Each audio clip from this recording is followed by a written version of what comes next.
Very good. Quite a few Cougans are in the house here, Dave. That's nice. Brought the team. Yeah. Appreciate the support.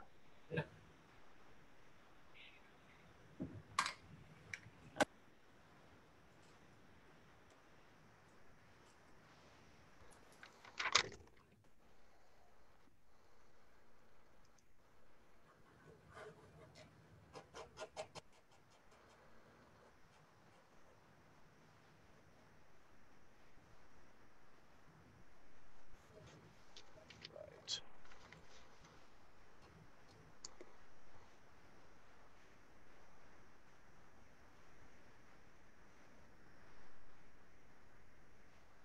All right, I think I'm just about ready if everybody else is.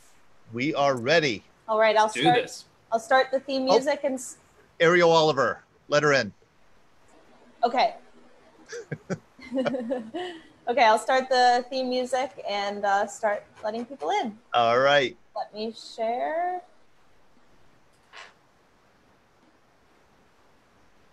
Advanced sound share.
Everybody, how y'all doing tonight?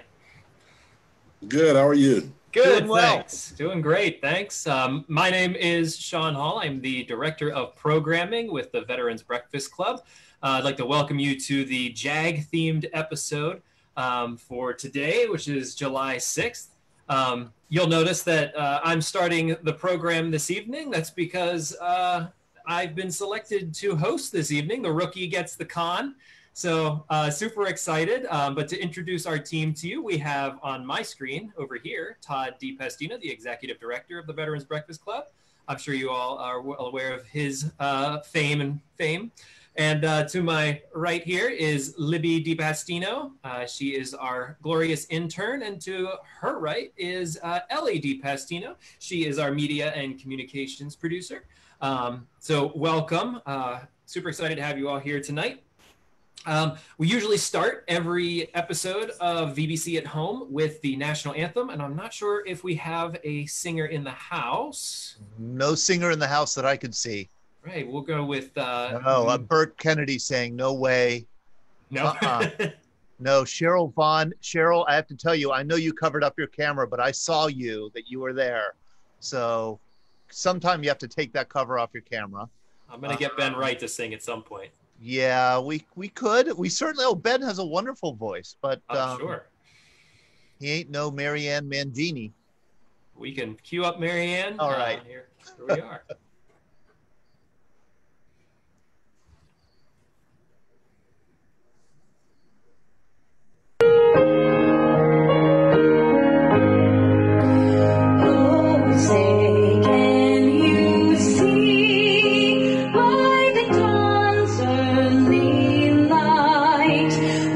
So proudly we hailed at the twilight's last gleam.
kind of. Wow. How It's she like hits that high note. beginning of a football game. It's like shoots you right out of the tunnel, and you are ready to go. That's right. That's right.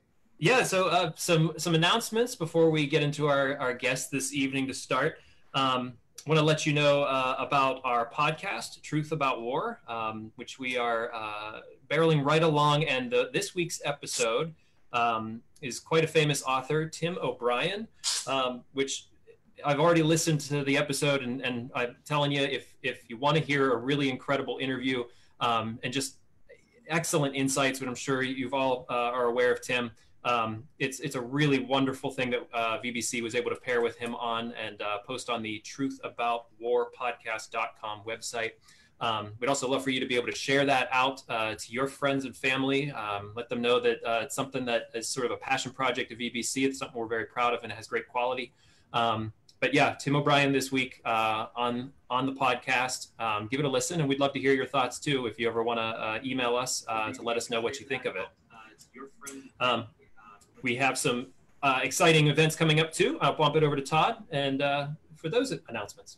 Yes, and our next VBC at Home Live is on Wednesday, July 8th at 1 p.m.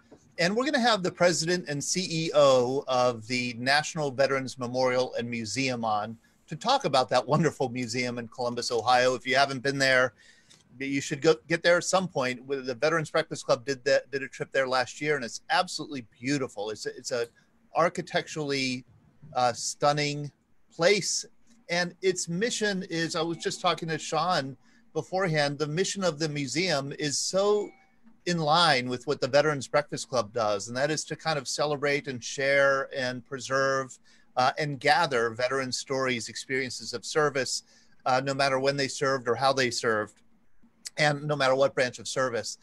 It's a wonderful museum. So General Michael Ferder, who's the CEO and president of the National Veterans Memorial Museum, is going to be there.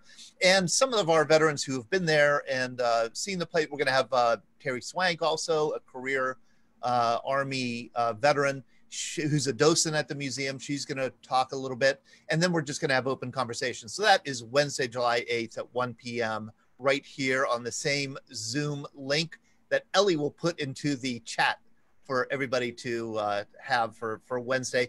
And then our VBC coffee hour has moved to Friday morning, July 10th at 9 a.m. This is an hour of kind of open conversation, always a wonderful time. Please do join us if you can. And then finally, we have an event coming up 2 weeks from tonight. It's called Dinner and a Show with MREs. Meals ready to eat. Oh, George is excited about that. Yes. And so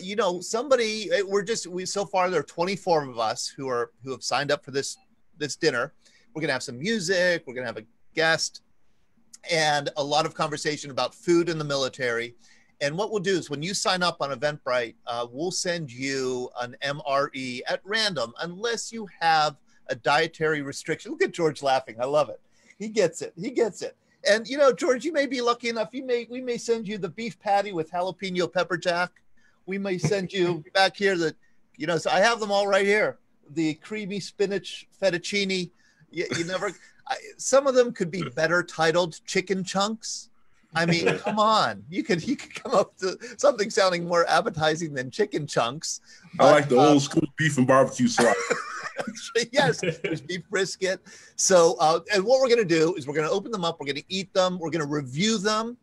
And then we're going to share stories about, your stories about mess halls and C rations and maybe K rations, food in the military, what your food experiences in the military have been. It'll be just a fun night. It's $25. $25 for a wonderful meal and great conversation. So that is on Monday at 6 p.m., July 20th. Please do join us if you can.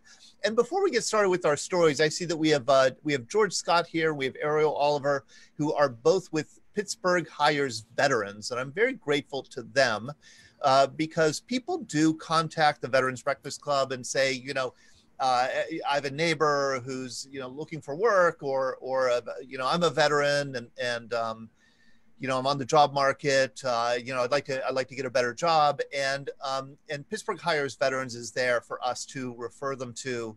And I know, in fact, I got in touch with George because where I get my car fixed down the street, and he wants to hire veterans, and so I connected him with George, and hopefully they'll be doing that.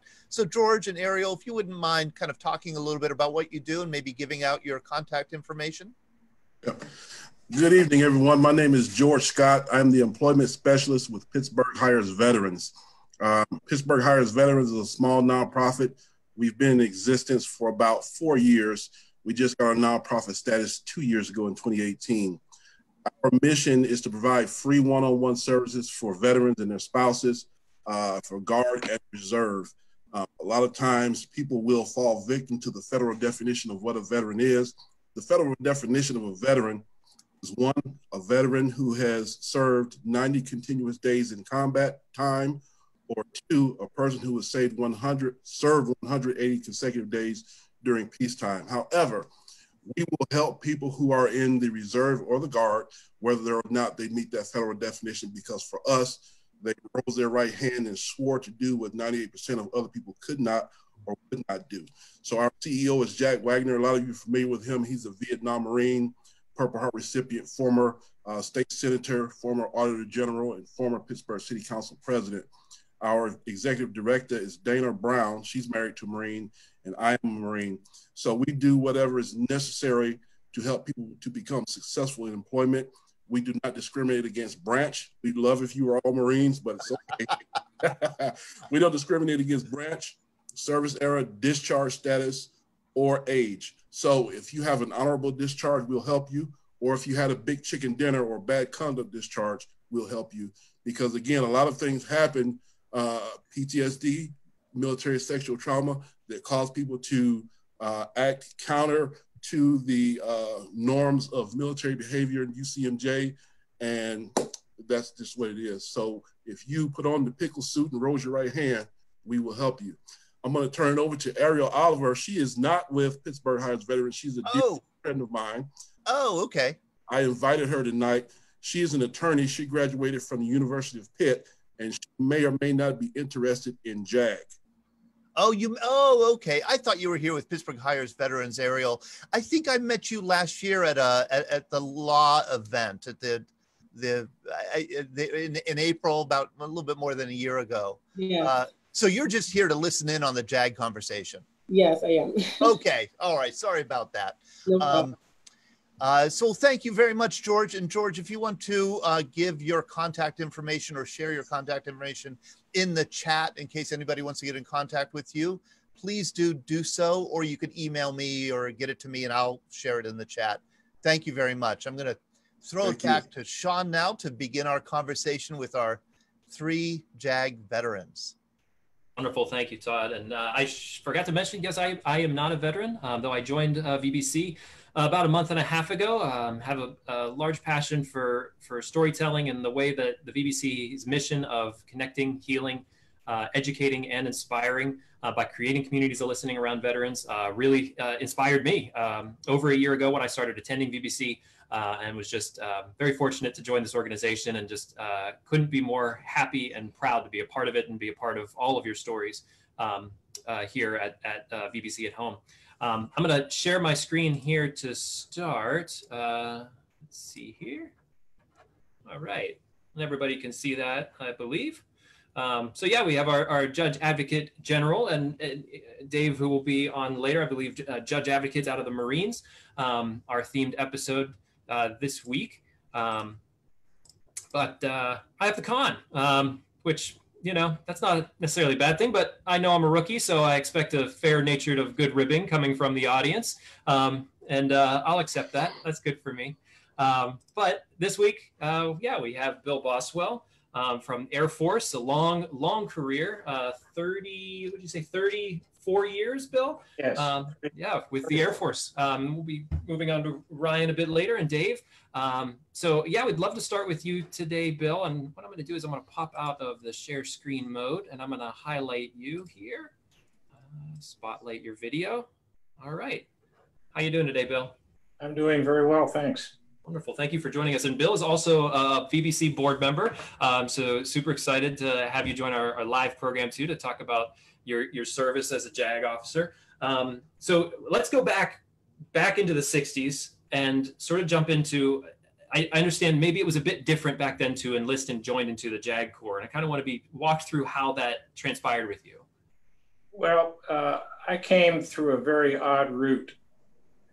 When I graduated from high school, I decided what I wanted to be in life as a fighter pilot. So I got an appointment to the Air Force Academy. I went out to the academy and found out after I got there, despite several physicals, that I had 20/30 vision in my left eye, which made me not pilot qualified.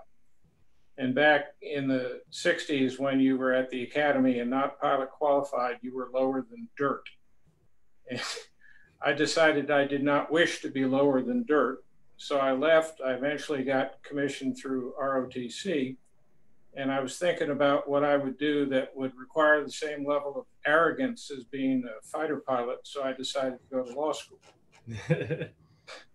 And so I took what's called an educational delay after I got commissioned, went to law school for 3 years, and then went on active duty in the fall of 1971. So that's how I became a JAG.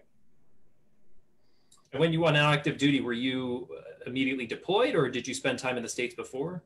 No, the only place we deployed people at that time was Vietnam. And the rule in the Air Force, at least, is if you hadn't been on active duty for at least a year, they didn't send you to Vietnam, at least as a JAG.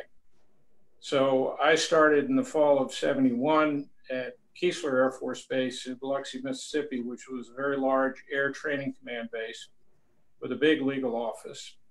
And I'd been there for about a year when I got orders to the Philippines.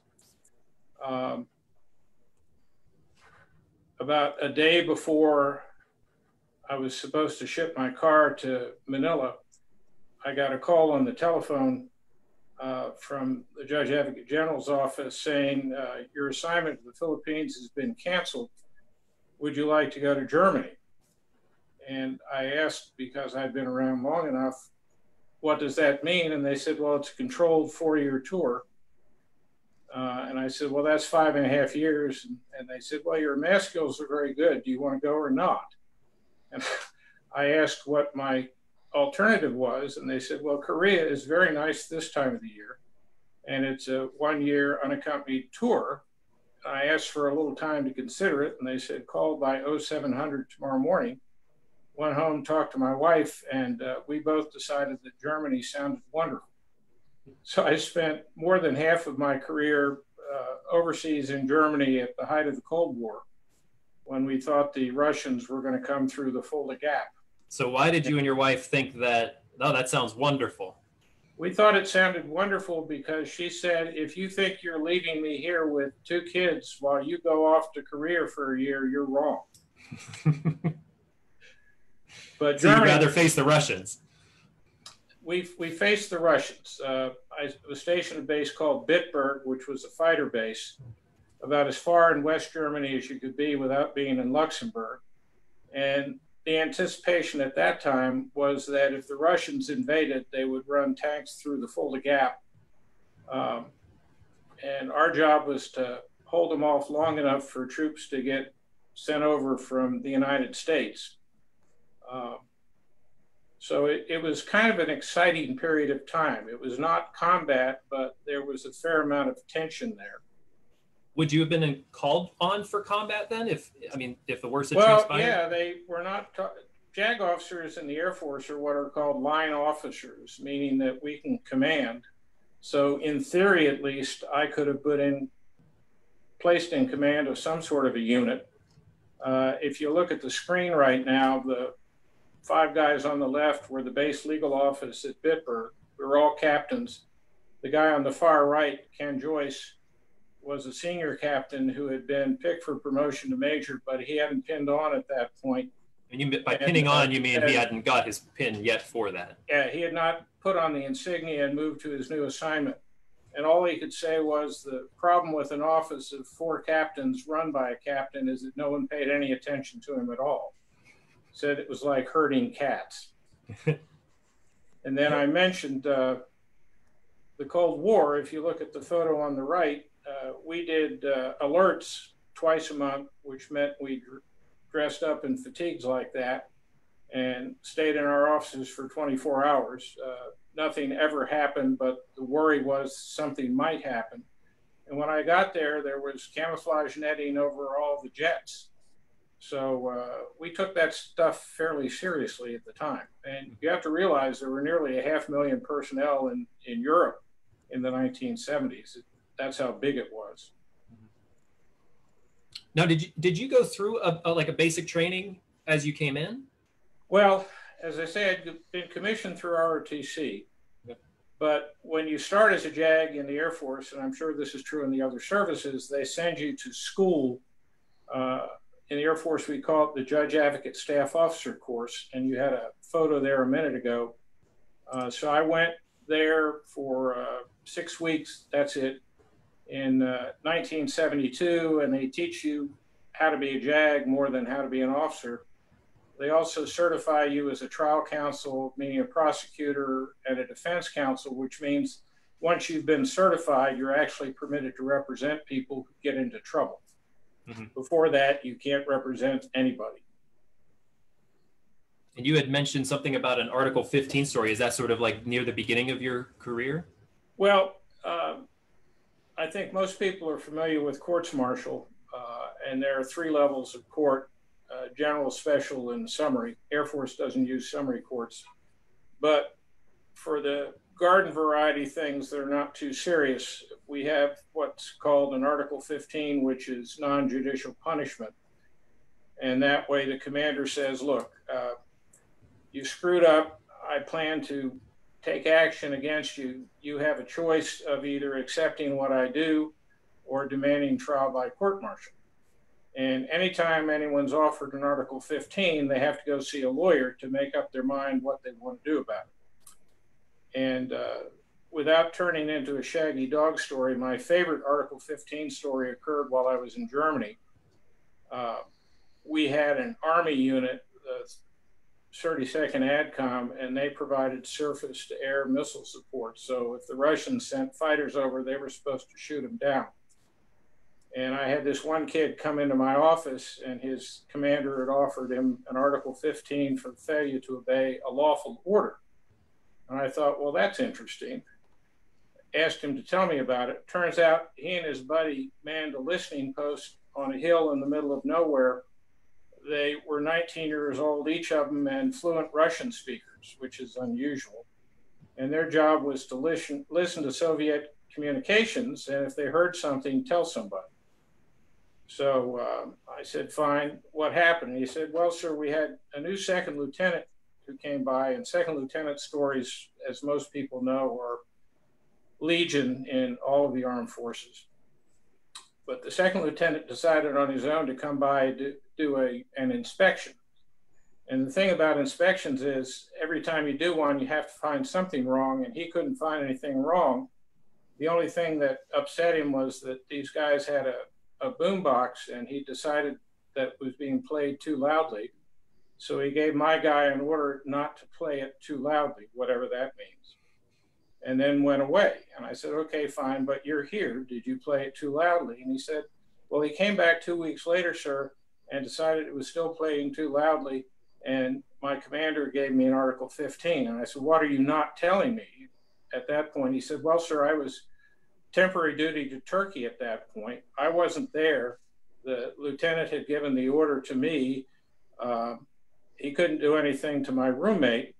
So I was the one who got the Article 15.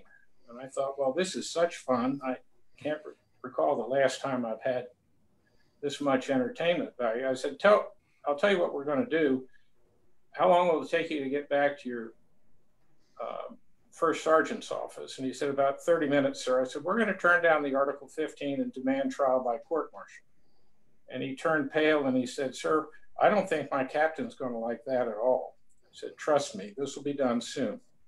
So 35 minutes later, my phone rang, and it was his captain on the phone yelling about all the evil JAGs trying to interfere with his ability to command his unit. And he finally ran out of things to say, and I asked if he was done, and he said yes. I said, tell me something. When you go to your colonel to try to take this thing to a court, is he sort of a kindly old gentleman who's going to pat you on the back and give you a cigar because you handed in this hot potato? At which point he said, no, he's not like that at all. So I said, well, if I thought I was dealing with a reasonable person, we might have a solution here. At which point he assured me he was really reasonable. And I said, well, if I thought we could agree that my guy would ask for a personal hearing before the commander, and when the commander heard the story, he would withdraw the Article 15 on his own, no one up your chain of command ever needs to find out about this. At which point he said, that's a great idea. And we became best friends. And he withdrew the Article 15. So as a JAG, you live for things like that. It doesn't always happen that way. I think I said when I sent you some information about courts martial and even Article 15s, as JAGs, you very seldom defend an innocent person. I don't think I ever had a client who was innocent, but innocence not a verdict that we have in the military. We have guilty and not guilty, just like civilian life. There is no such verdict as innocent. And if the government can't prove its case, you get acquitted. Does that still go on your like record that though you were acquitted, would it still be held against you in some way? No, not at all. If you're acquitted, it never happened. Okay. It may happen for security clearance purposes somewhere down the line, but no. If you've been acquitted, it's like being declared innocent for all practical purposes. Mm-hmm. And you had also mentioned sort of like what the trial judiciary, that it's sort of we go all the way up through Supreme and then up into like a court of military appeals, and that there's actually like civilian judges that run the court of military appeals. There are. And I'm intrigued why there would be civilians running that court. Well, the Court of Appeals from the Armed Forces is like the Supreme Court of the military, although you can appeal their verdicts. Mm-hmm. When Congress set this thing up, they wanted to make sure that people felt as if they were not simply going to be within the military system throughout an appeal. So the way it works is if you've been tried and convicted of something, then it goes to the commander and he has the authority to set aside the conviction or the sentence or do a number of other things.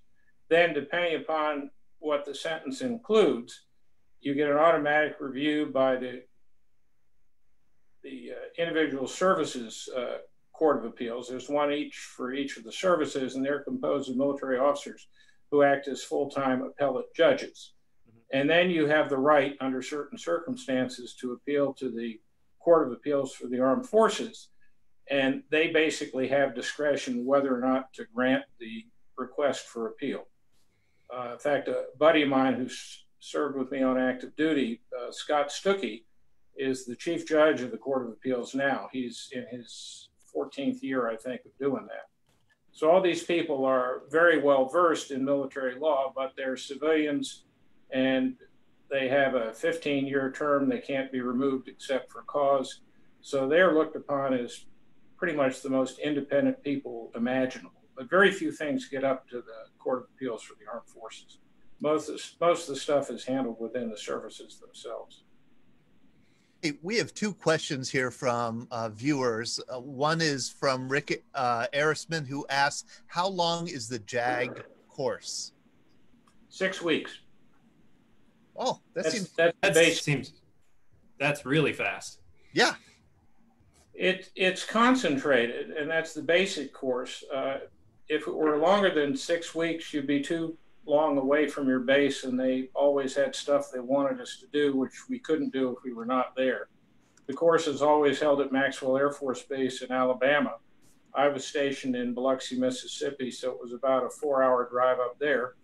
We were allowed to come home on weekends if we lived close by, but by and large, you were there the entire period of time, and it's a fairly concentrated course. And again, that's just the basic course. If you ever become a staff judge advocate, meaning the chief legal officer at base, you go to a separate course for that. There's a separate course for military judges and so forth. The military is all about education at some point in your career, depending upon what your grade is. So For example, setting JAG aside for a moment, if you are a company grade officer, you're going to go to squadron officer school at some point. If you want to be a major, and majors will go to a staff college, which they call it in the Army. And if you want to go higher than that, you generally have to go to Air War College or the Industrial College of the Armed Forces or the National War College if you're a very senior colonel. Bill, this is Dave Coogan. You know, as a Marine Judge Advocate, our basic legal course is 10 weeks. I'm sure we cover the same amount of material. It just takes us a little longer. It may be longer now. When I was there in the 70s, it was 6 weeks. No Marine jokes. No Marine jokes. Every Marine is a rifleman. You teed that one up, Dave, and I resisted it. It's juicy. Todd's always waiting for one of those. they teach us with little dinosaurs and crayons.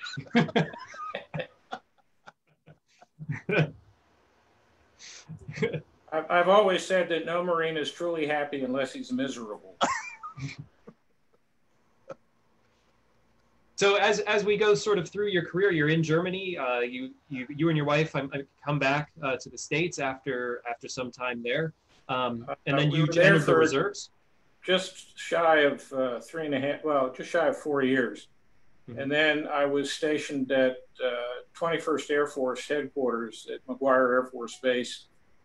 I was on the fence at that point as to whether I wanted to stay in because I had people who wanted me to very much. But my wife and I had moved 7 times in 9 years between law school and the service, and we just decided it was a tough way to raise a family. Mm-hmm. So I left active duty and joined the reserves.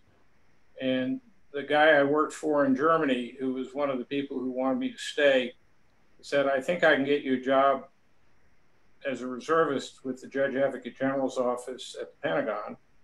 And so I went there and interviewed for that. And I ended up getting assigned to what's called the General Law Division of the Air Force. And they're kind of the lawyer's lawyer of the Air Force. Any crazy problem that can't be solved anyplace else landed on our desks. So I was there for 12 years, and I got promoted colonel out of that job. I then went to what used to be called Tactical Air Command, now called Air Combat Command, for about a year. And then I was made the senior reserve JAG for 9th Air Force and U.S. CENTAF, Central Air Forces, at the tail end of the first Gulf War. I was there for about 3 years, and then I was at the Air Force Legal Services Agency as the senior for 2 years. And then my consolation prize for not getting a star is they made me the senior reserve advisor for U.S. Air Forces in Europe. So I used to commute from Pittsburgh to mainly Germany 4 times a year for 2 weeks at a pop, and then I retired in 1998. So, but between all of those different levels, what did you find to be the biggest difference, and which one was your favorite as you sort of worked through? You know, it really depends. I had a blast in Germany. There's no doubt about that. I also had a really good time at the Pentagon because the guy I was working for was something of a legend, and he taught me so much. And then, of course, once you become a colonel, they want you to do different things. You don't really practice law yourself. You see to it that law is practiced, so you supervise people. And so when I was at the Pentagon the second time with the Air Force Legal Services Agency, I had 115 reserve JAGs that I was responsible for, who were assigned to Headquarters Air Force or the 3-letter agencies in DC, FBI, CIA, DIA, and so forth. Mm-hmm. And so that was kind of an interesting thing to do. But in terms of hands-on stuff, the German assignment was certainly the most interesting. And I had a couple of interesting things that I did there, one of which was international law, meaning anytime GIs of any service got in trouble in the Rhineland Pfalz, which is one of the German states, or in the Grand Duchy of Luxembourg, I'd get called, we'd go down, find them in prison if the local authorities would not release them to us because mainly they did something against German national or Luxembourg national, like rape, robbery, or murder. Then we'd get a civilian lawyer to represent them. I'd go to the trials. I'd write up a report as to whether or not the trial was fair. We'd visit them in prison once a month. So that was kind of interesting. How do you determine if a trial's fair? Okay, the trials are conducted in the language of the country. So I had a German interpreter assigned to me, went to the German trials. And the German judicial system is not the same as ours, okay? It's very fair as far as I'm concerned, but they don't have a judge and a jury. They have 3 judges, a chief judge, 2 assistant judges, and then 2 people they call lay assessors, who are kind of like jurors. And it's an inquisitorial system, meaning they want to find out what happened. In the United States, we have what's called an accusatorial system, where the prosecution says, you did it, and now we're going to prove it. In Europe, they follow the Napoleonic Code, and they want to find out what happened. So at the end of a trial in Germany, as an example, the judges and the lay assessors don't come back and simply say guilty or not guilty. They read a narrative verdict. They say on such and such a date, this happened, and then they run through the whole thing, and then they say what their finding is. And the interesting thing about those trials is they not only say guilty or not guilty, but they also handle the civil side as well. So let's say you've been robbed and you were hurt and you wanted to file a civil suit. You don't have to do that in a German trial. They'll say guilty because of the following reasons. You're sentenced to 5 years in jail, and you have to pay compensation to the victim in the amount of 50,000 Deutschmarks or euros, whatever it is right now. And you don't get out of jail until you make the payment of the fine, too. So different system.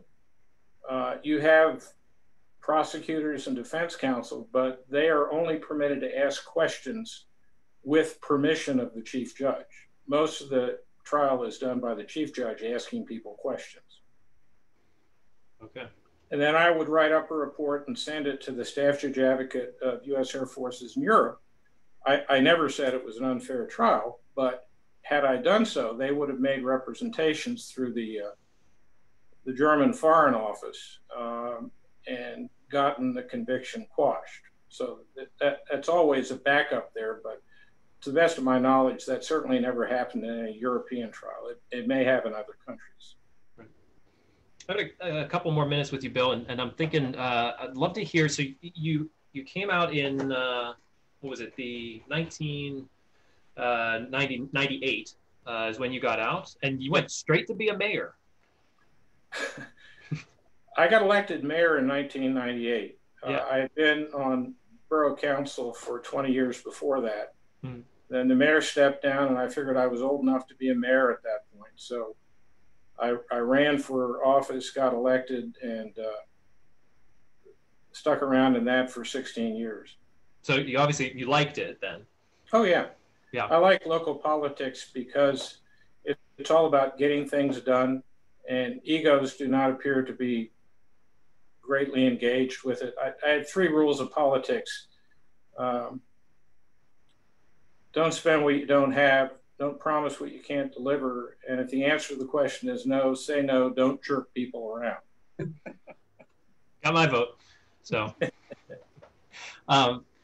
yeah, it seemed very interesting to sort of go from working with the military law straight into helping to run a town.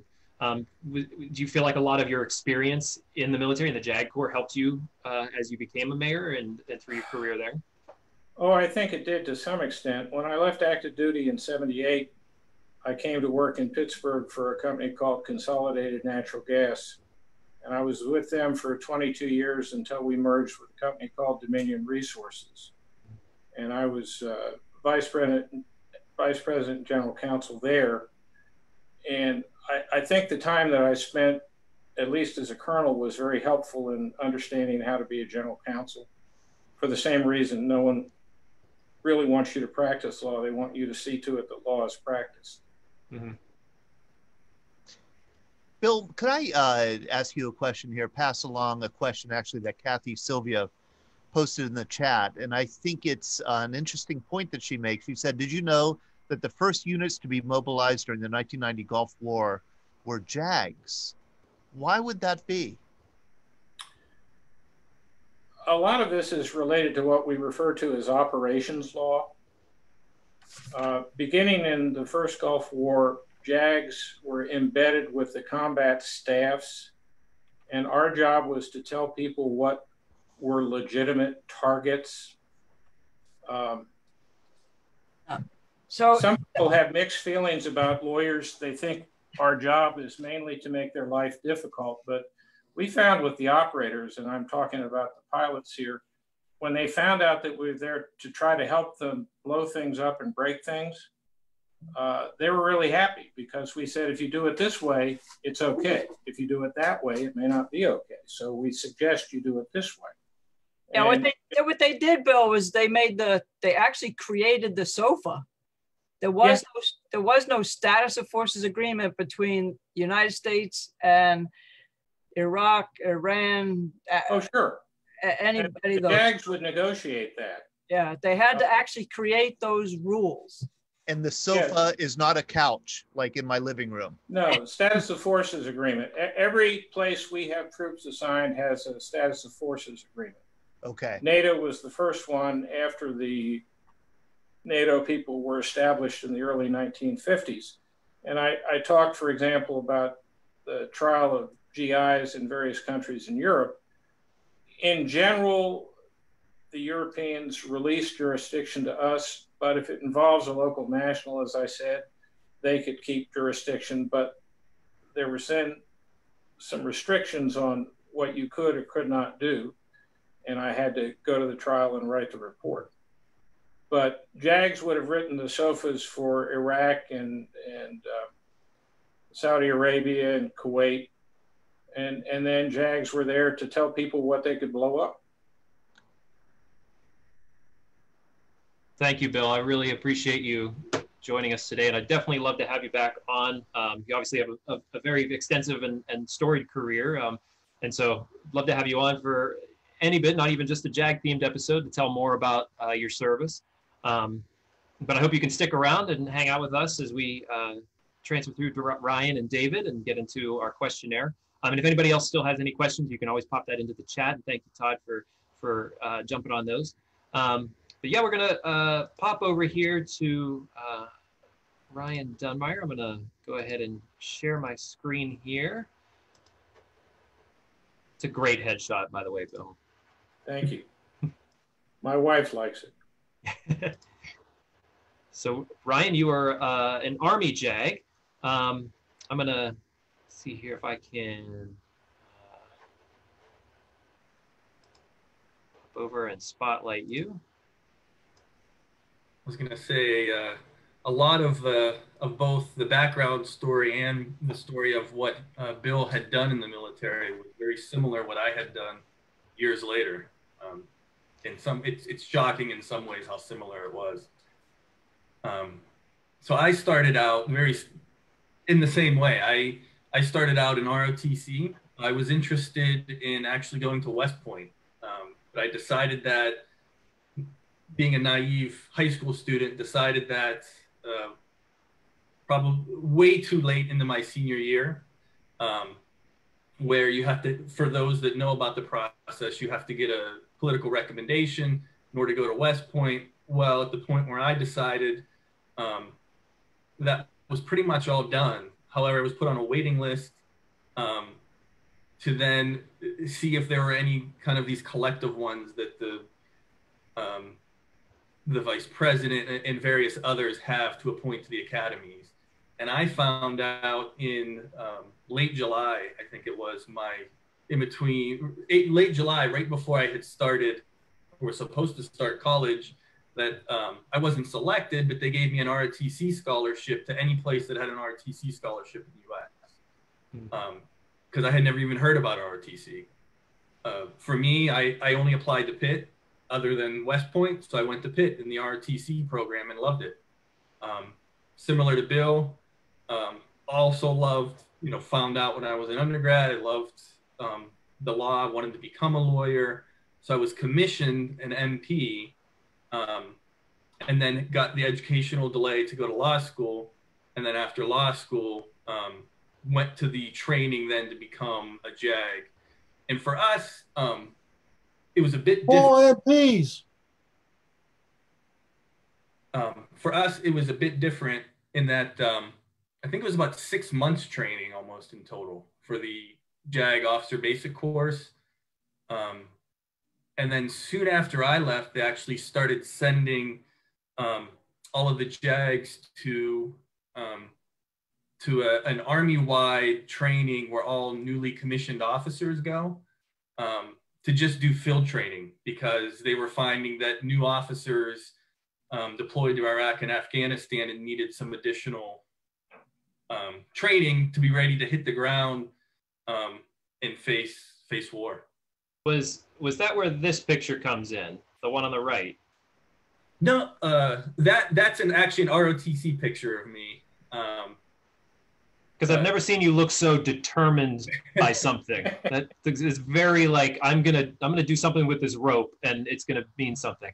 Yeah, that was creating a rope bridge. I for me, it was very interesting, and I'm sure those that had served. So I served in the military, started in ROTC in 1997, graduated college in 2001.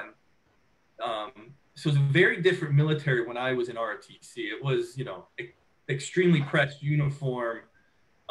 You see the green fatigues, battle drills.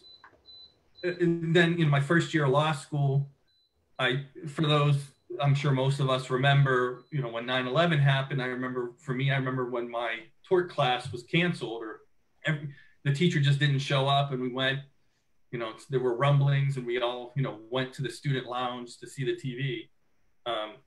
And then you follow that for me later on, and it just seemed like a vastly different military that I was in some ways, for good and for bad. Right. And so in 99, though, you did an exchange program with the British OTC? Yeah. I was very, very lucky, I think, in the military career I had. So when I was in ROTC, I got to go to airborne school. I got to go to an exchange program where the U.S. sent, I think there was about either 10 or 12 of us for a summer exchange program with the British office, the University of London British Officer Training Corps. And we were up in Scotland doing some field training and learning, some shocking things for those. I don't know if any of you had served with British soldiers before, but yes, it is true that you get issued a standard tea making kit as part of your military issue. And yes, you do stop for afternoon tea when you're training in the military. And then for the officers, we would have, there would be the officer mess. So for the end of training, at the end of the day, we would put on our dress shirts and ties, and then go consume a good bit of alcohol and then get up early the next morning. Hey, Ryan, did you have a Batman? What's a Batman? A personal servant. No, but it was shocking to me that for the British officers, from what I was told, they had to have some sort of lineage that they could trace where they came from, an officer family. Now, I don't know if that changed or how much that had changed now, but that, to me, that was very shocking. That, and for those of you that might have had the experience, for example, in the U.S. military, an enlisted soldier, it's not necessarily one track enlisted to officer. In some ways, depending on the officer and the enlisted soldier, very equivalent or even very specialized. We each have our own role. But in the British system and some of the old European system, when you become the top enlisted officer, then you can try to become an officer, which was very odd to me. Did you have any family that was in the military? I did, never an officer, just My grandfather was enlisted in for the Korean War, and various others, but nothing that I know of or remember. Did that sort of give you your, like in a way, a push to join, or why did you decide to join? No, I think I just wanted to join. I don't know,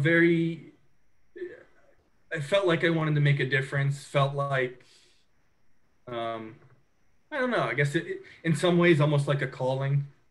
Felt like I wanted to serve my country. You know, for me, being a little bit younger, I remember watching the first Gulf War, thought it was very admirable, and something I wanted to do.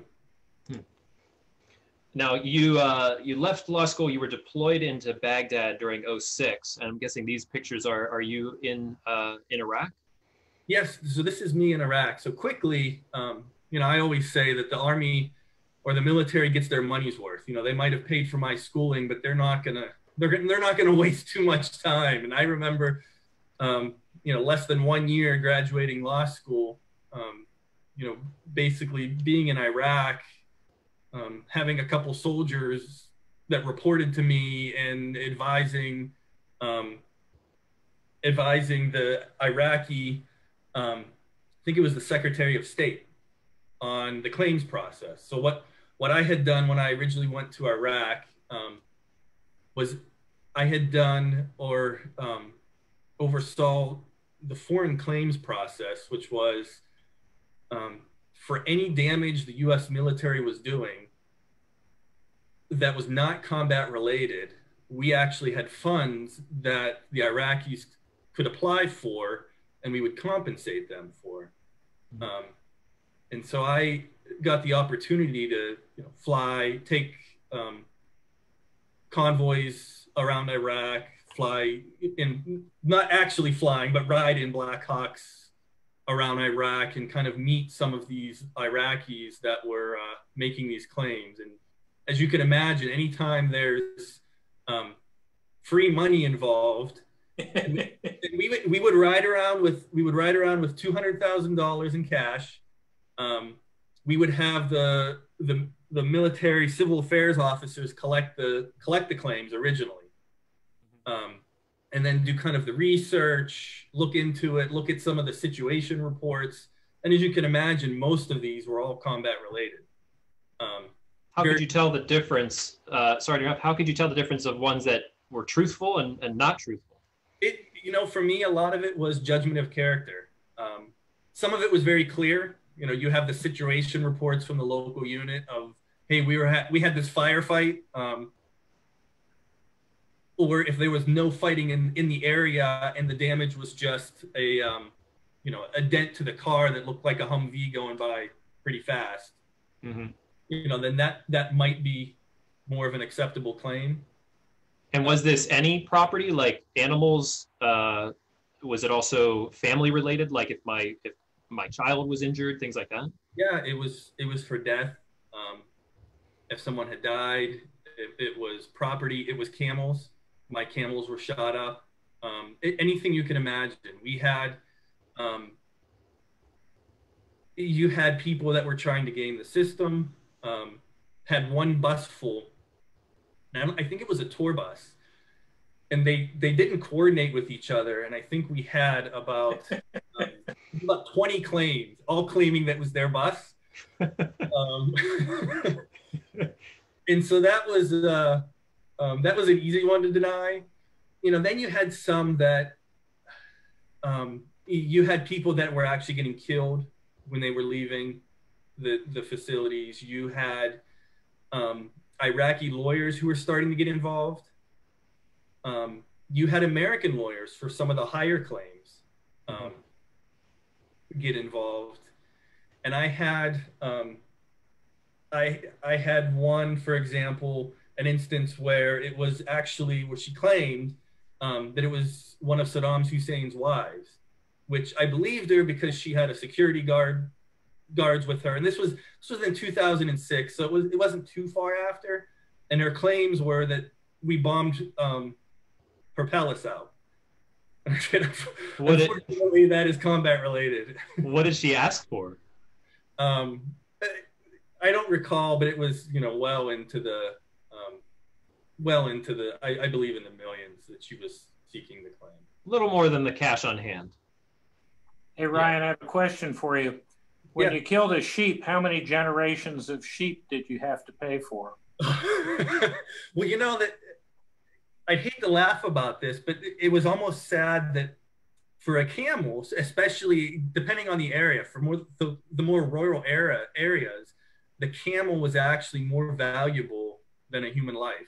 And the local sheik or the local person in charge would assert that. I mean, that was just something that was accepted, that the camel was so valuable to them that. And we tried not to fix a certain amount, but yeah, there was kind of the given. For a camel, this is generally what you would pay. Mm-hmm. And it was U.S. that you were handing out, correct? U.S. dollars? Yeah, U.S. dollars, which is what they prefer because the dinar was questionable on where it was going. I'm going to just jump in here because Ken Rozicki has an interesting question that he put in the chat. Ken, would you mind, here, I'll unmute you, Ken, so you could ask your question. How you doing, Ken? Oh, I'm well, Todd. Thank you very much. I actually had two questions. The first one I posed to Bill, and I asked what he thought of the authenticity of the courtroom scenes in the movie A Few Good Men, which was actually a play put on at the PP Theater by Sean Hill's group. And then the second question was to either of the gentlemen, was it necessary to have passed the bar to be accepted by the JAG Corps? It's a great questions, Ken. And to your point about A Few Good Men, we're definitely going to get to that. And I'm so happy that we did A Few Good Men back at the Public Theater, because one thing that came out of us doing that is that really started to dive deep into the veteran community here in Pittsburgh and found VBC as we were starting to reach out. So it's sort of stars aligned in a way on my part, but definitely be interested to hear like the dramatic twist that Hollywood puts on the courtroom scenes that I'd love to bounce between our guests a little bit later. But do you guys have an answer for the passing the bar? You have to be admitted to the bar and generally be a graduate of an accredited law school, although you don't have to do that in California. But you want a law degree and you need to be admitted to the bar before you can become a JAG. That's pretty universal. And for the Few Good Men, and I can at least give my take, and Bill and Dave, please feel free to chime in. But I always thought, in comparison to other movies, it was very good. It was very close to what it was in a courtroom, different aspects. And part of what I had done, I actually taught at West Point, constitutional military law, and I felt obliged to play a snippet of that on, I forget which part, but just to show some of the various steps of direct examination and cross-examination. But I thought it was pretty accurate. This was you, bottom left, that's at West Point? That's correct, yeah, that was one of my classes. So how was it? The only thing I will add is that there's not quite as much drama as Hollywood or Broadway puts into it. I do recall many of my clients, maybe it was true with the other guys, did have this strange notion that somehow in the back of the courtroom, someone was going to yell out at the last moment before they were convicted, "Oh my God, I did it. This poor guy should never have been tried." And that never happened. Well, something happened at one of our meetings. I belong to a group called Vietnam Veterans Incorporated. And prior to that, A Few Good Men being shown or played at Pittsburgh Public Theater, we had a meeting and I was alerting the audience that we were given a discount on tickets. And I was just telling all the guys about it. Hey, you got to go. This is how you go online and get your tickets, blah, blah, blah. And somebody in the back of the room just hollered out, "Did you order the code red?" And I wasn't rehearsed or anything. And I just responded, "You're damn right I did." There's so many iconic lines all through that movie. You could quote Jack Nicholson. He's an icon. Yep.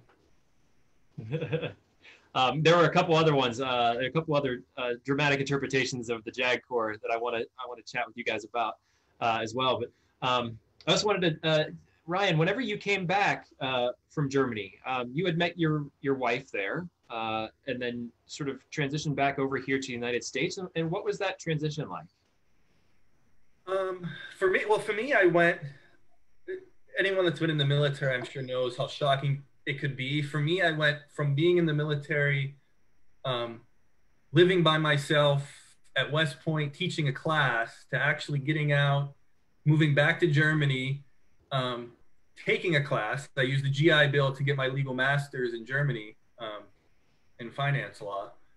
And it was a shock. I think the more of the shock for me was once I started working at the law firm, and I knew that people might not be as team oriented, but it was still a shock how the environment was just so different than the military.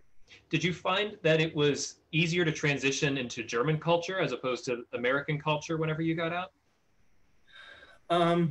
In some ways, just because of the rule-based nature of the German culture. True. But being in the military, I felt being there, they really don't understand, especially at that time. Very anti-military, the general German public at that point.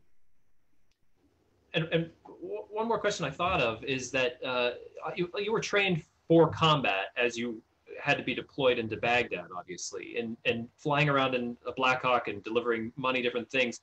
Did you ever have to experience combat?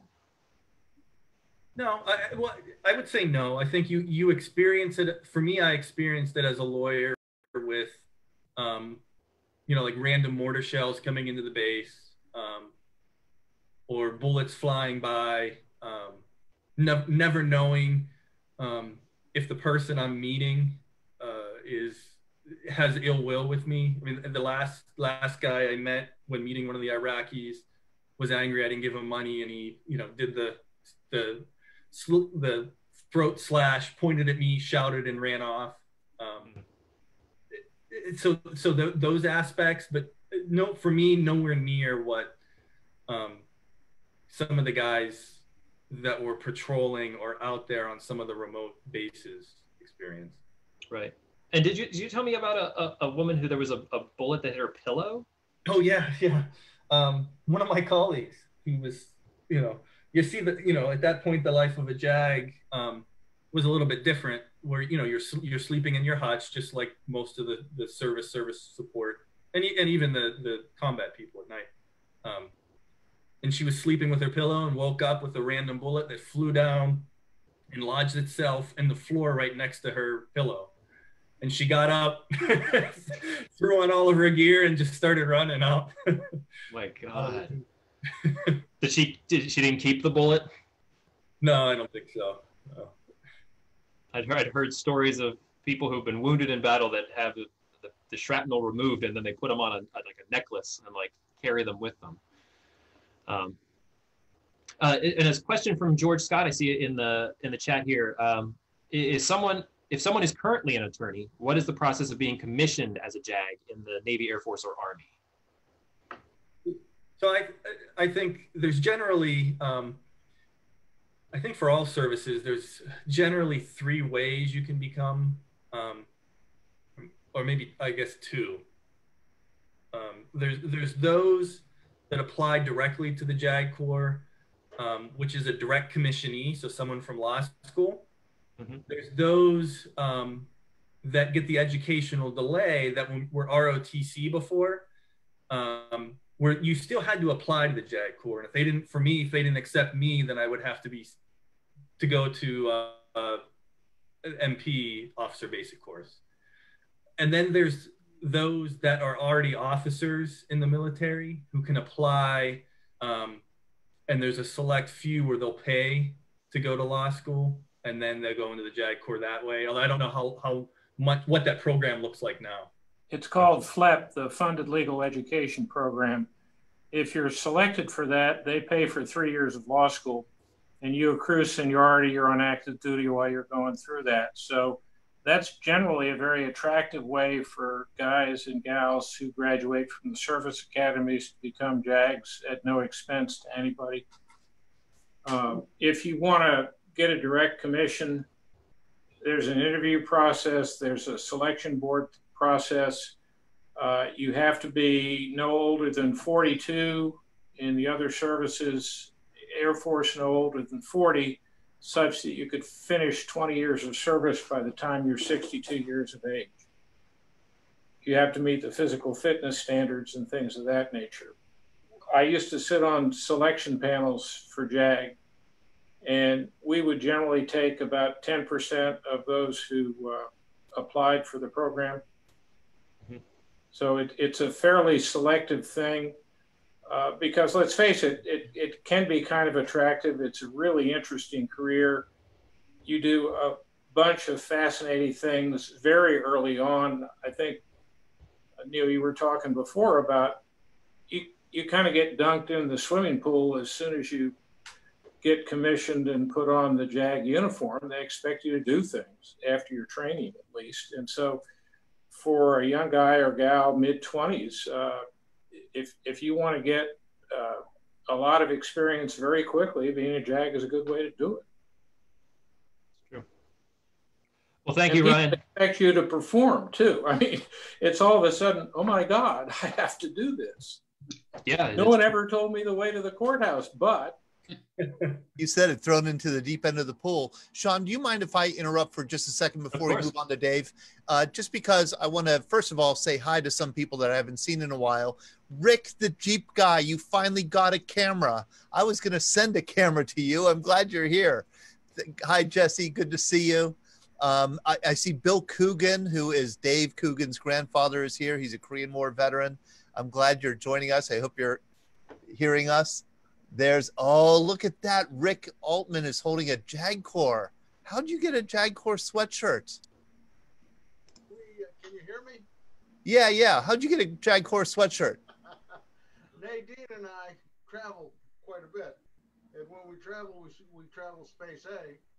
And on several occasions, we stopped at the JAG school in Virginia and stayed Space A in their very, very nice rooms and really great breakfast. It's a great B&B for retired soldiers.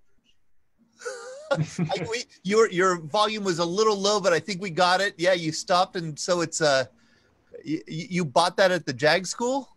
Yes. In Virginia. In Virginia, in Charlottesville, Virginia, off of the University of Virginia. We stayed there, Space A, as retired soldiers. Got it. And I see John Batches here. Hi, John. Good to see you. Jesse, good to see you. I want to, John Ferguson brought this up. And I've been thinking the same thing. John, you emailed me this. This is just like a little announcement. It has nothing to do with our conversation. We'll get on to the conversation. We want to do a program, and it's probably going to be Wednesday, July 22nd, on drill sergeants. So if you were a drill sergeant or you know any drill sergeants who could talk about that job, because I know it's a very difficult, demanding job. I'm sure you all remember your drill sergeants and their equivalents, because John asked, like, you know, what are drill sergeants called in the Air Force basic training? What are they called in the Navy, Coast Guard, training instructors? I don't know whether they're called, you know, drill sergeants or not. So if you know a drill sergeant, or if you were a drill sergeant, let me know if they'd be willing to come on the program. Would love to hear their stories. All right. End of my little public service announcement. Thank you, Todd. Yeah, thank you so much, Ryan. Loved having you on. Ryan's also a extremely good Catan player, and I plan to beat him soon. But really appreciate your service and for you coming on to the program today. If you'd like to hang out as we move on here to Dave Coogan. Dave, you are a little different than our first two guests here in that you started off in the Marine Corps as an intelligence officer and were deployed to Iraq and Afghanistan in the years of 2009 and then Afghanistan in 2010-11. So tell me a bit about that intelligence officer training and why you decided to join the Marines. Yeah. Hey, good evening, everybody. I was at Michigan State University. I was an undergrad there, and decided to visit the Marine Corps recruiter's office, the OSO, the Officer Selection Officer, in East Lansing. And he made a pretty good pitch that you go down to Quantico, Virginia for 10 weeks. The Marine Corps gets a chance to see if they want you, and you get a chance to see if you want what the Marine Corps has. And after that 10 weeks, you come back, you finish your senior year of college. And then after you graduate, that's when you can decide if you're going to commission as a Marine Corps officer or not, because it's that officer candidate school graduation as well as having a degree, and that's what it takes. So I went down to Quantico, and surprisingly, I enjoyed it. The best time that you never want to have again. A lot of great memories, but certainly would not want to do it a second time. Went back to Michigan State, graduated, and decided to commission. And so from there, I went to the Marine Corps. Has a 6-month course for all officers, whether you're going to be a pilot or a lawyer or an infantry officer, called the Basic School. So I went down to the Basic School in Quantico, Virginia, graduated after 6 months down there. Went to training in Virginia Beach to be an intelligence officer, and then went off to Camp Pendleton, California. And I was in Camp Pendleton, California for about 4 months, and then we deployed to Iraq. And I was a counterintelligence officer. Our job was to collect information from the local populace and write up reports and feed the intelligence up to higher and let the analysts then generate reports and advise the commanders on what to do and advise them on what the environment was like. So at that point in Iraq in 2009, we were drawing down. The Marines were turning over with the Army. The 82nd Airborne actually ended up replacing us. And so this photo here, this is my team of Marines who were the intelligence Marines that were actually going out and talking to the Iraqi police and the Iraqi Army. Who are you in this? Who are you in this picture? The one with the sunglasses on. Yeah, everybody's got sunglasses. I'm the tallest one in the back. Yeah, that's right there. Yep, that's me in the back there. Gotcha. But then we had also in that photo a squad of infantry Marines, and so they had those 3 trucks that are behind us, and they were the ones who would actually take us out, take my Marines out to go meet with folks and talk to folks off base. So that it was a good deployment, interesting deployment, but it was the tail end of Operation Iraqi Freedom at that point. Right, and then from there you then went to Afghanistan. I seem to read a lot of things about a lot of Marines and soldiers coming from Afghanistan to Iraq who sort of did the reverse. How was that sort of transitioning over to there? Very different. It was a different stage of the war, and they're 2 very different countries. So while Iraq, we were winding down, and the Iraqi police and the Iraqi army were taking the lead, and we were there to support them and their operations, but they really were at the front. Afghanistan, this was February 2010 when I got to Afghanistan. So at that point, we were really pushing out into southern Afghanistan. And so that photo on the left there, that's actually both these photos were taken at Forward Operating Base Sangin. So this was the Helmand River Valley. This was an area that in the 1960s and 70s, USAID had invested a lot in, had set up a series of locks and dams to help the Afghan people in this area use the water and kind of control the water for agriculture. And so this canal on the right is a product of that. When this actually was 10 years ago, was when this photo was taken, Independence Day 2010, or thereabouts. So this is the summer of 2010. At the time, Sangin was controlled by the British Royal Marines, 40 Commando. And they were leaving, and U.S. Marines were going to backfill them. And so I went out to Fob Sangin with a couple other Marines, and we were meeting with some of our British counterparts and starting that turnover process. And at this point, you were allowed to swim. Hot. Yeah. Yeah. It was 120 degrees, and fortunately, the British Royal Marines, they had no problem with swimming in the canals. So this was on base, but just off the picture, just a little downstream, is off base. So there's a rope kind of hanging across, and you can see somebody in the holding onto it off to the left there. But yeah, you had to grab that rope. If you missed that rope, down at the back of the top of the photo there's a bridge, and there was another rope hanging from that bridge. And you better grab that rope if you missed the first one, because if not, you are off base and in trouble. Did anybody ever miss the second rope? I don't know. I mean, I don't know if the British were giving us a hard time and pulling our leg, but no one I knew floated off base. So you spent the time in Afghanistan, and were you out when you came back to join Pitt Law, or were you still in and then you transitioned into law school from there? So Bill just mentioned the FLEP program a couple of minutes ago. So that's what I did. Is I was part of the Marine FLEP program, or like FLEP program, the excess leave program is what it's called. So I came back from Afghanistan in February of 2011. I was still on active duty, and 6 months later in August, I was at the University of Pittsburgh for law school. Attended law school, graduated, went to a 10-week course in Newport, Rhode Island, called the Naval Justice School.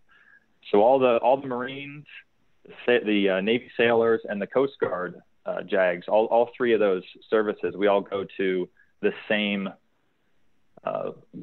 naval legal training, 10-week course in Newport. So went to Newport for the summer of 2014, and then checked into Quantico, where I was a prosecutor. And that's what this photo's from my time as a prosecutor. So coming out of your intelligence work, what made you want to go into law, and how was that different? So we worked pretty closely with the staff judge advocate. So the staff judge advocate is the legal advisor for the commanding officer. I was with Regimental Combat Team 2 in Afghanistan. So it's a regimental size unit. We had infantry battalions as our subordinate units. And there were two legal advisors for the regiment. And one of the ways that we would work with them is on detainee operations.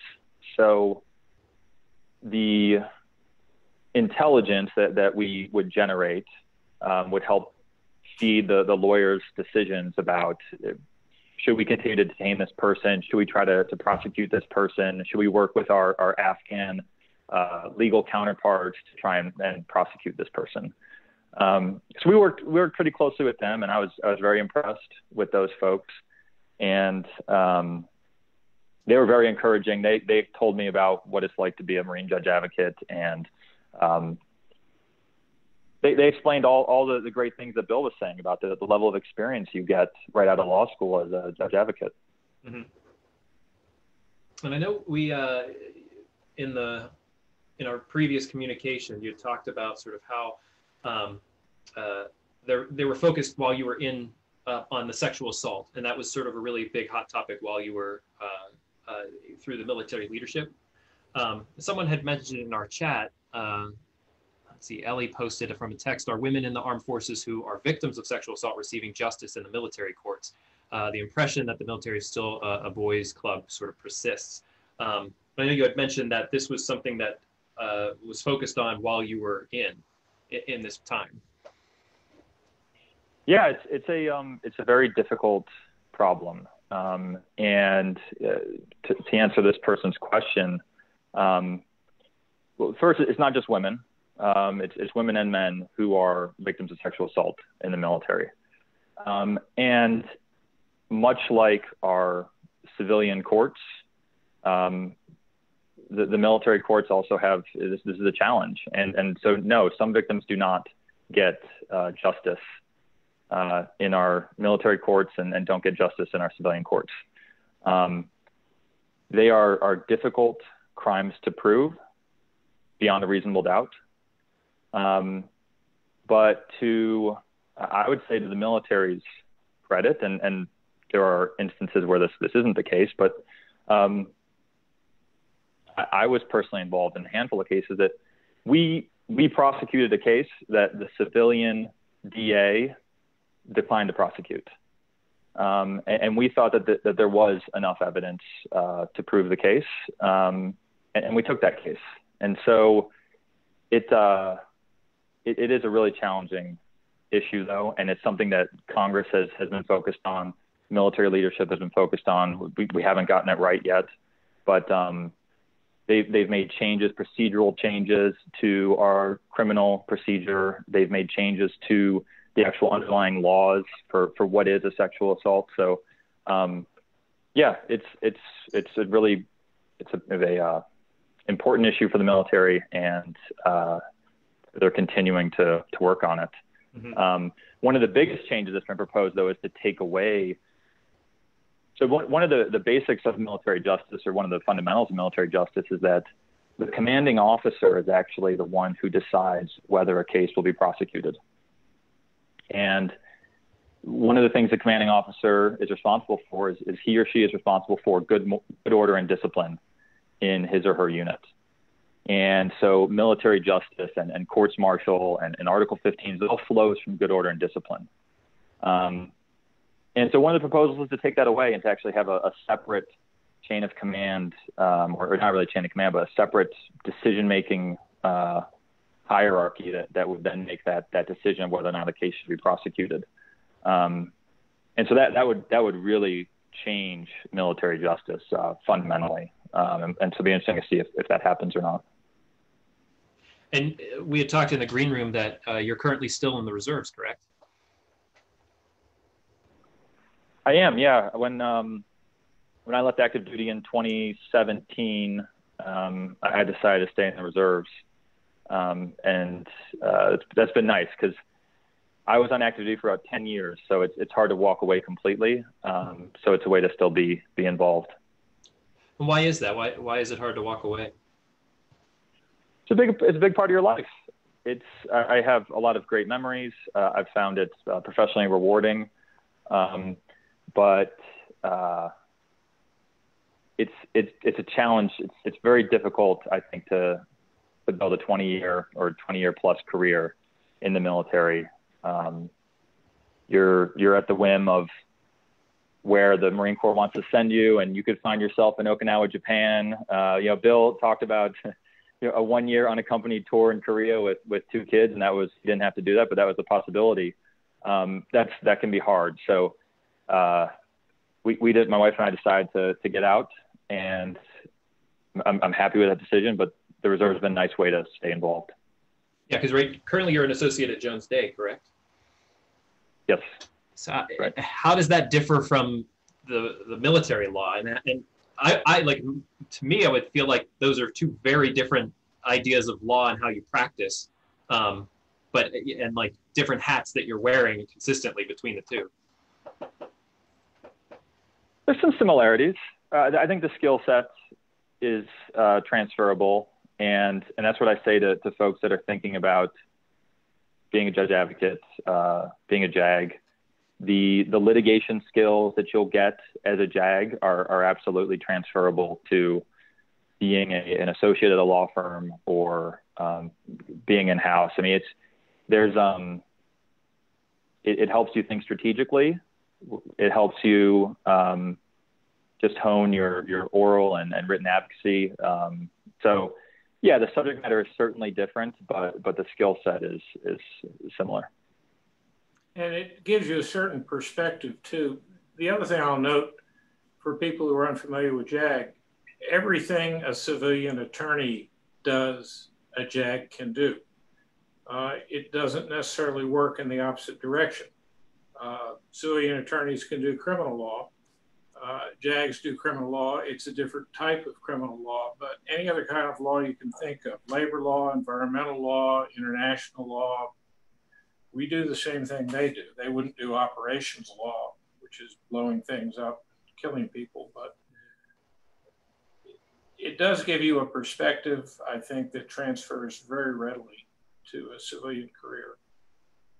And this maybe is for each of our guests. Did you have to select which area of law to practice as you went in to your individual branches? No. There's 3 or 4 positions that a brand new first tour judge advocate will have in the Marine Corps. You could be a prosecutor, you could be a defense attorney, you could be a legal assistance attorney, or you could be like a deputy staff judge advocate. Your command may ask what your preferences are, but at the end of the day, it's the needs of the Marine Corps and where they need to put you. Once you've been in for maybe 2 or 3 tours, then you become more specialized, at least in the Marine Corps. I think that's true in the other services as well. For example, if you decide you have a real preference for litigation, criminal litigation, you could become a circuit trial counsel in the Air Force. You might even become a judge. If you like civil law, which is whatever military law is not, maybe you could become an environmental lawyer or a labor lawyer or a medical lawyer or an international lawyer. There's all sorts of things that you can do, but as was pointed out, that comes a little bit later on in your career. At first, you go where they send you and you do what they want you to do. Mm-hmm. Was there, opening up sort of to the audience, is there anyone that was represented by a JAG officer or worked with a JAG officer in their careers? Do you mind if I jump in here, Sure. Sean? Because Yeah. Ed Hankey just posted something that I find unbelievable. When you were in the Army in the 60s, Ed, you were a company grade officer. You were expected to serve as the prosecuting attorney in courts-martials cases? That's right. And then the JAG officers were the defense attorneys, and they ate you alive? Yeah, I got eaten alive, to say the least. Wow. We like to hear that.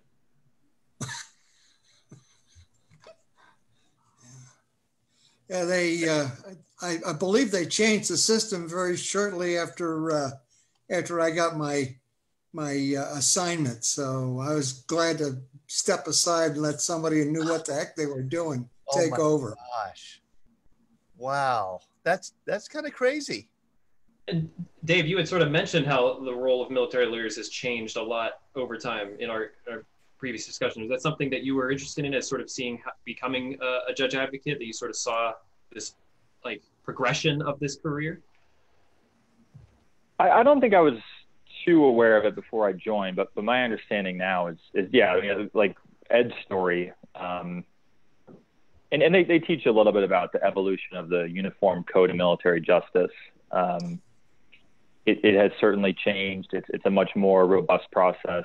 I think both the government and the defense representation has come a long way, and it's not some kangaroo court. I mean, our rules of evidence are almost the same as the federal rules of evidence.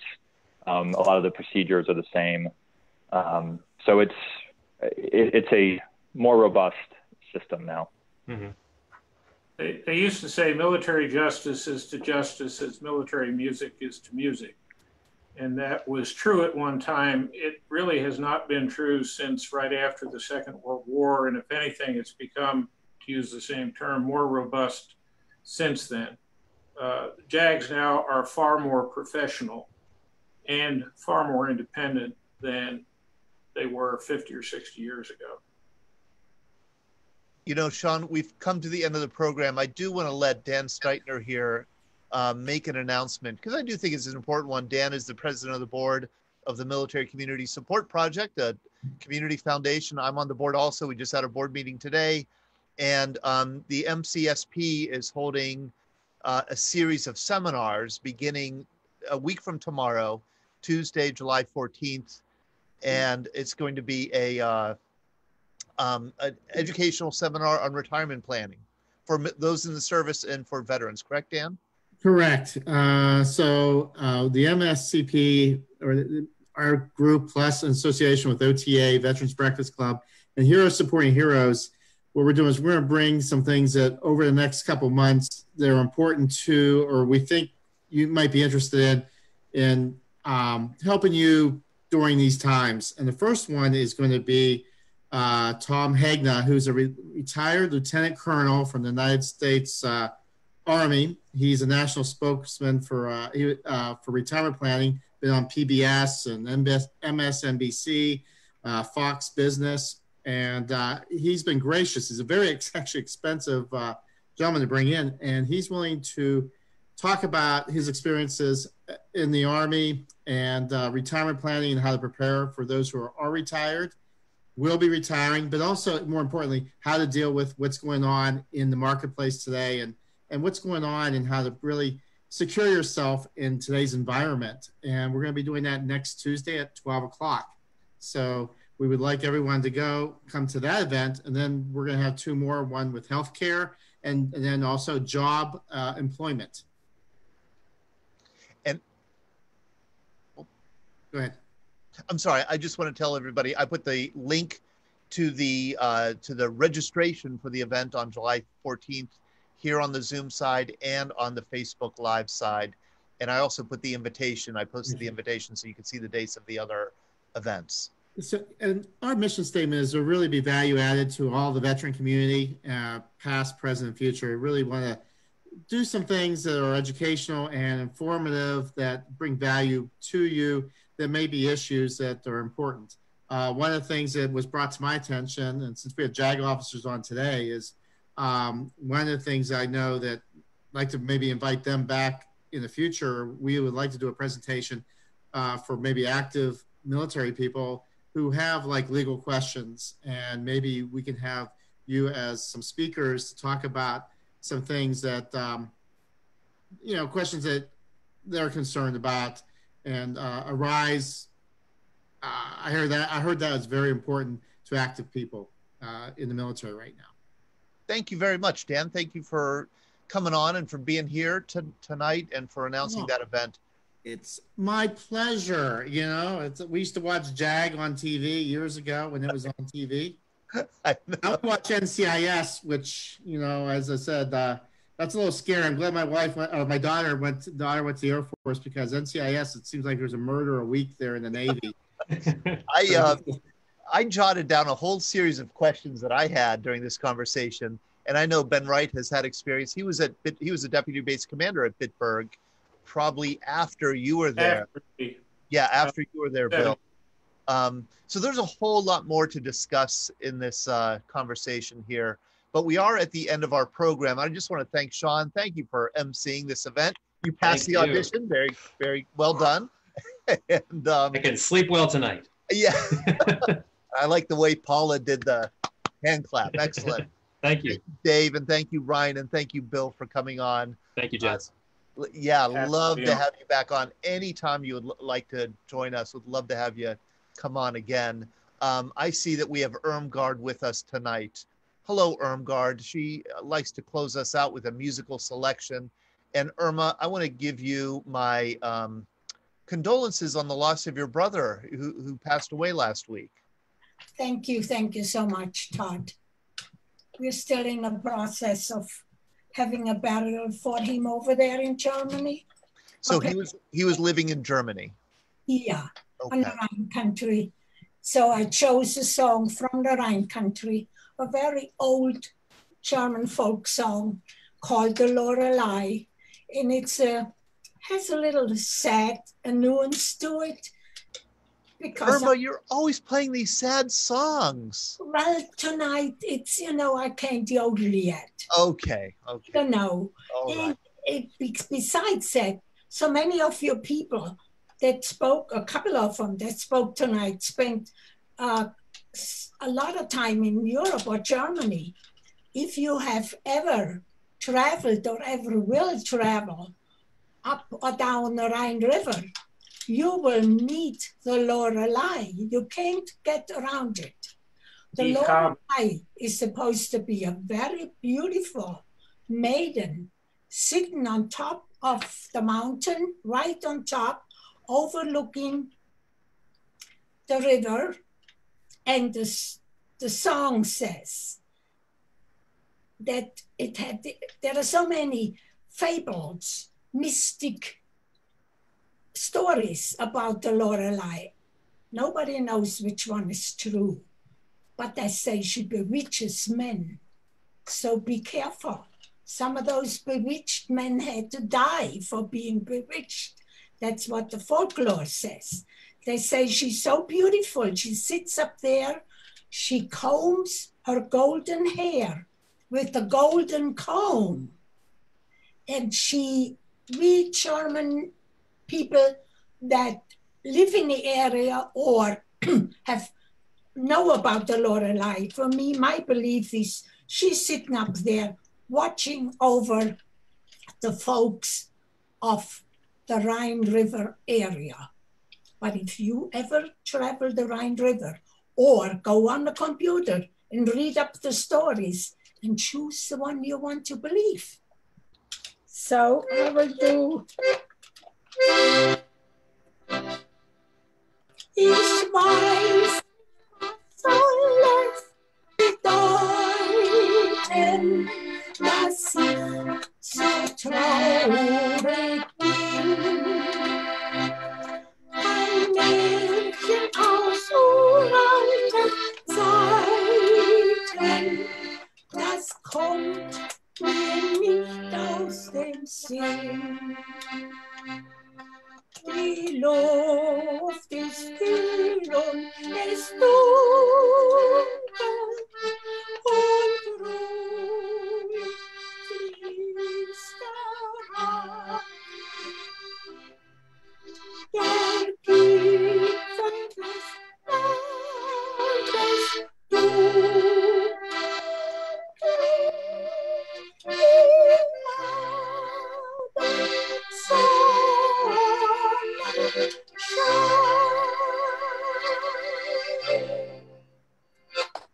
Hi, everybody.